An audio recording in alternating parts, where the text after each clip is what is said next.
Welcome to dptutorials. In this video, you will learn how to concatenate values based on a condition in Excel using the powerful TEXTJOIN formula. Consider this example where, from the project management perspective, if you want to track the usage of certain defined templates across the projects and mentioning as yes wherever the template has been used in these columns.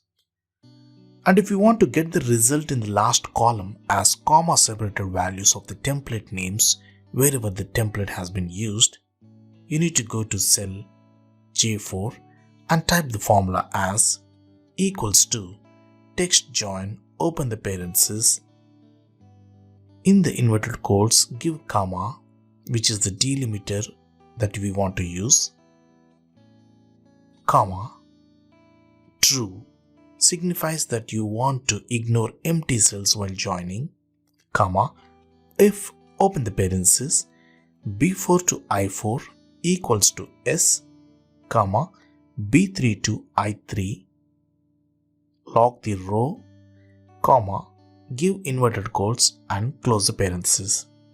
This will check the condition. If a cell in the range B4 to I4 equals yes, it retrieves the corresponding header from B3 to I3. Otherwise, it adds an empty string. Close parenthesis. Since this is an array formula, press Ctrl plus Shift plus Enter in the Windows or Command plus Return if you are using Mac to confirm it. Excel will display the concatenated result based on the condition like this. Fill down this formula to the rest of the cells to test. This is working perfect, right? You can also customize the delimiter and adapt the formula to your specific requirements. So, you have learned how to concatenate values based on a condition in Excel using the TEXTJOIN formula. This technique is invaluable for creating organized summaries and performing data analysis efficiently. By following these steps, you can streamline your data management tasks and make your spreadsheets more informative.